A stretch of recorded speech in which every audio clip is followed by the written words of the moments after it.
Hello बच्चों, Ajay Tiwari academy में एक बार फिर से आपका हार्दिक हार्दिक स्वागत है। इस वीडियो में बच्चों हम प्रश्न संग्रह 4.3 के प्रश्नों को हल करेंगे। जब आप वीडियो बच्चों देखें तो देखने के बाद उसे लाइक जरूर करें, दूसरे बच्चों के साथ शेयर जरूर करें ताकि दूसरे बच्चे भी इन सवालों को हल करने का लाभ उठा सकें। तो बच्चों, इस वीडियो में पहला क्वेश्चन है, उचित संख्या लिखकर निम्नलिखित सारणी पूर्ण कीजिए। यहां उदाहरण दे रखा है, 3 उदाहरण दे रखे हैं। अंकित मूल्य 100 रुपए है, वह सममूल्य पे है तो उसका बाजार मूल्य भी 100 रुपए होगा। अधिमूल्य 500 रुपए है, बाजार मूल्य 575, तो बाजार मूल्य से अभिमूल्य घटा देंगे तो हमें अंकित मूल्य मिल जाएगा। और 10 रुपए अंकित मूल्य है और 5 रुपए बाजार मूल्य, मतलब उसका अवमूल्य हुआ है कितने का, 5 रुपए का। तो इस तरह से पहला क्वेश्चन हुआ।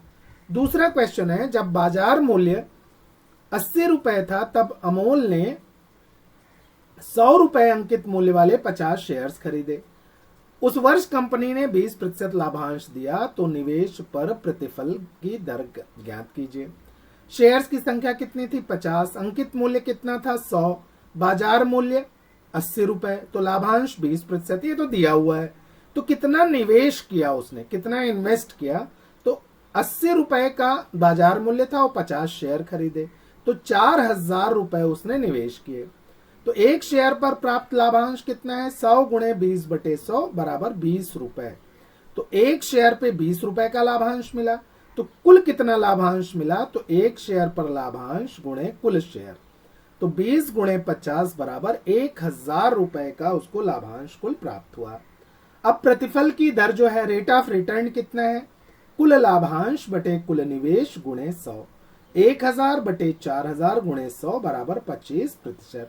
तो अमोल को उसके निवेश पर कुल 25% प्रतिफल प्राप्त हुआ। उसके रेट ऑफ रिटर्न की दर 25% थी। तीसरा सवाल है, जोसेफ ने निम्नानुसार शेयर्स में निवेश किया, तो उसके द्वारा की गई कुल निवेश ज्ञात कीजिए। कंपनी ए, कंपनी बी, कंपनी सी। कंपनी ए का अंकित मूल्य 2 रुपए, अधिमूल्य 18 रुपए और 200 शेयर्स थे। तो बाजार मूल्य कितना हो जाएगा, अंकित मूल्य धन अधिमूल्य 2 धन 18 बराबर 20 रुपए मार्केट वैल्यू हो गई। अब निवेश कितना हो जाएगा, तो मार्केट वैल्यू गुणे कुल शेयर्स, तो 20 गुणे 200 बराबर 4000 रुपए। बी कंपनी में कुल शेयर 45 खरीदे थे और एक शेयर का मूल्य कितना था, बाजार मूल्य कितना था, मार्केट वैल्यू कितना था, 500 रुपए। तो कुल निवेश कितना हो गया, 45 गुणे 500 बराबर 22,500 रुपए। कंपनी सी में एक ही शेयर खरीदा था 10,540 रुपए का, तो निवेश भी 10,540 रुपए का होगा। अब कुल निवेश तीनों को जोड़ दीजिए तो कितना आ जाएगा, 37,040 रुपए। तो जोसेफ ने कुल 37,040 रुपए का निवेश विभिन्न कंपनियों में किए। चौथा सवाल है, श्रीमती देश पांडे ने 20,000 रुपए का निवेश कर 5 रुपए अंकित मूल्य वाले शेयर्स 20 रुपए के अधिमूल्य पर खरीदे, तो उन्हें कितने शेयर्स मिलेंगे। तो अंकित मूल्य है, फेस वैल्यू है 5 रुपए, अधिमूल्य है 20 रुपए, बाजार मूल्य है मार्केट वैल्यू 5 धन 20 बराबर 25 रुपए। कितना निवेश किया उन्होंने, 20,000। तो शेयर्स की संख्या क्या होता है, कुल निवेश बटे एक शेयर की मार्केट वैल्यू। तो 20,000 रुपए बटे एक शेयर की मार्केट वैल्यू, तो अंकित मूल्य धन अधिमूल्य 25 रुपए थी, तो 25 से हम भाग दे देंगे, तो 800 शेयर्स उसने खरीदे। तो श्रीमती देश पांडे को कुल 800 शेयर मिलेंगे 20,000 रुपए के निवेश पर। पांचवा सवाल है, श्री शांतिलाल ने 100 रुपए अंकित मूल्य वाले 150 शेयर्स 120 रुपए बाजार मूल्य पर खरीदे। बाद में कंपनी ने 7% लाभांश घोषित किया, तो कुल निवेश पर प्रतिफल की दर ज्ञात कीजिए। अंकित मूल्य कितना है, 100 रुपए, 150 शेयर्स खरीदे उसने, बाजार मूल्य 120 रुपए है, 7% उसका डिविडेंड है। तो कुल निवेश कितना हो जाएगा, कुल शेयर्स गुणे मार्केट वैल्यू। कुल 150 शेयर खरीदे थे, 120 रुपए मार्केट वैल्यू था, मतलब 18,000 रुपए उन्होंने निवेश किए। लाभांश कैसे हम निकालते हैं, तो कुल शेयर्स गुणे फेस वैल्यू मतलब अंकित मूल्य गुणे लाभांश प्रतिशत। तो 150 गुणे 100 गुणे 7%, तो 150 गुणे 100 प्रतिशत चिन्ह हटते हैं तो 100 से भाग होता है, तो 7/100, 100 से 100 कैंसिल, तो 150 गुणे 7 बराबर 1050 रुपए उन्हें लाभांश मिले।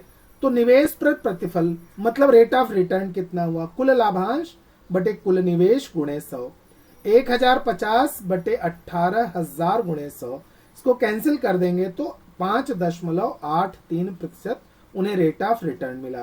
तो श्री शांतिलाल के कुल निवेश पर प्रतिफल की दर 5.83% थी।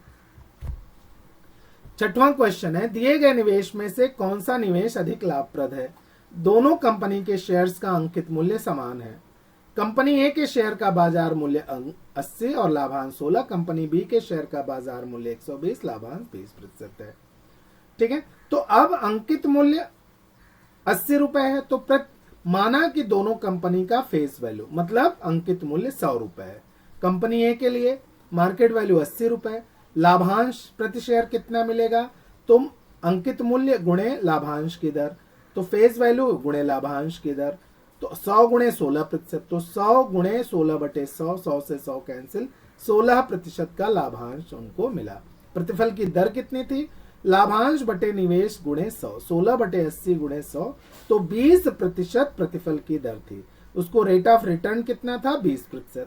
कंपनी बी में फेस वैल्यू 100 रुपए थी, मार्केट वैल्यू 120, लाभांश की दर 20%, तो प्रति शेयर लाभांश क्या हो जाएगा, फेस वैल्यू गुणे लाभांश की दर, तो 100 रुपए उसका अंकित मूल्य था, 20/100, तो रुपए 20, तो एक शेयर पे 20 रुपए का लाभांश हुआ। प्रतिफल की दर ज्ञात कर लेंगे, 20/120 गुणे 100, इसको कैलकुलेट करेंगे तो 16.67% क्या आ जाएगा, वो उनका रेट ऑफ रिटर्न आ जाएगा, प्रतिफल की दर आ जाएगी। तो ए के प्रतिफल की दर बी के प्रतिफल से ज्यादा है, इसलिए कंपनी ए में निवेश करना लाभप्रद होगा। तो बच्चों, इस वीडियो से अगर आपको अच्छी मदद मिल रही हो तो वीडियो को लाइक जरूर कीजिएगा और दोस्तों के साथ शेयर जरूर कीजिएगा।